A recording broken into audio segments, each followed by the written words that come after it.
All right, we're back with day 12 of our Analyzing Periphery series, and today we're talking about The Bad Thing. Right out of the gate, the song opens up with one of their most iconic riffs, one of the first riffs that I heard when I started getting into this band. I'm going to play it for you because it's awesome.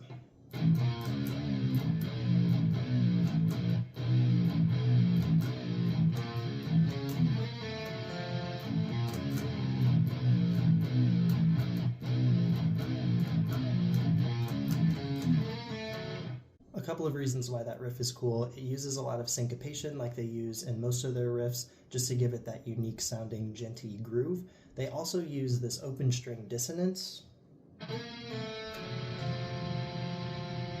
and they just let it ring out and they kind of let it sit in that unpleasant sound for a minute just to give the riff a little bit of meanness and discomfort.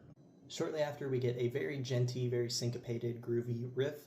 For me personally, I think it's one of their hardest riffs to play in time and to feel how it's supposed to feel against the 4/4 pattern. I'm going to play it with a metronome so you can kind of hear what that sounds like, and then I'll show you what it looks like written out.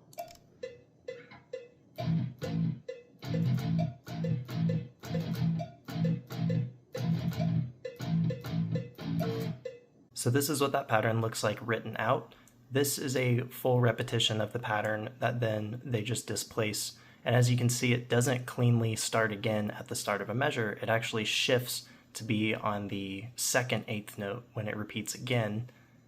And then the next time it repeats, it shifts over a little bit further.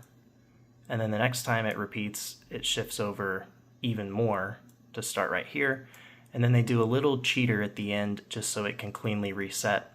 That way you actually get a 4-bar pattern. And because we feel musical phrases in 4s and 8s typically in popular music, this allows this really creative and displaced groove to sit against a phrase structure that our ears are a little more familiar with.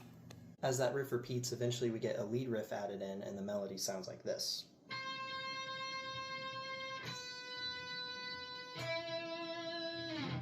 This is actually a lead riff from the ending of the song Psychosphere that plays over that final breakdown section. After a while, we get the beginning riff again, except this time it's played a half step down. The first time it sounds like this. The second time it sounds like this. And they actually bend the open string by pressing against that. There's a lot more I want to talk about, but YouTube only lets me do a 3-minute short, so we're going to split this one into 2 parts. Make sure to subscribe and stick around if you want to see me break down the rest of the song and the rest of the Juggernaut Omega album.